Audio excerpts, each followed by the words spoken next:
রমজানে রোজা রেখে আমরা দেখা যায় ফাস্টফুড খাবার, বিশেষ করে ভাজা পোড়া তৈলাক্ত খাবার আমরা যতই বলি না কেন, এই খাবারগুলো কিন্তু আমাদের দিন শেষে খেতেই হয়, কারণ খাদ্য তালিকায় এগুলোই সবাই এখন আমরা অভ্যস্ত হয়ে গেছি।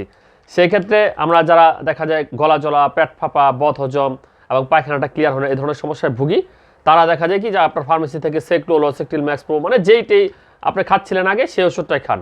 কিন্তু আপনাকে একটা বিষয় চিন্তা করতে হবে যে এখন সবচেয়ে আধুনিক কোন ওষুধটা রয়েছে বা কোন ওষুধটা খুব দ্রুততার সাথে কাজ করে বা রমজানে খাওয়ার উপযোগী যে ওষুধটা, যেমন খালি পেট ভরা পেট উভয় ক্ষেত্রে কার্যকরী, এই ধরনের ওষুধ হলে কিন্তু আপনার সুবিধা হয়। তো আমরা একটা ভিডিওতে প্রশ্ন করেছিলাম যে মাপস প্রিপারেশনের ওষুধ, মানে মাল্টি ইউনিট পিলেট সিস্টেম যে ওষুধগুলো রয়েছে, সেই ওষুধগুলো আসলে কতটা সময়ের মধ্যে কাজ করে। তো বিভিন্ন জন বিভিন্ন প্রশ্ন করেছেন। তো যারা কমেন্ট করেছেন সকলকে ধন্যবাদ জানাচ্ছি। আসলে কারো কমেন্টটাই সঠিকভাবে হয় নাই।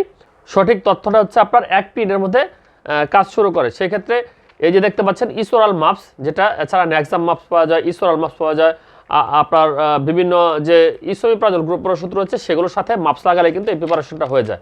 এটা যদি এই ওষুধটা যদি কেউ সন্ধ্যার পরে ইফতার পরে একটা খেয়ে নিতে পারেন, দেখবেন আপনার দ্রুততার সাথে গ্যাস্ট্রিক সমস্যাগুলো খুব সহজে কিন্তু নিমেষেই পরিত্রাণ পেয়ে যাবেন। আল্লাহ তাআলা সবাইকে সুস্থ রাখুন, আমিন।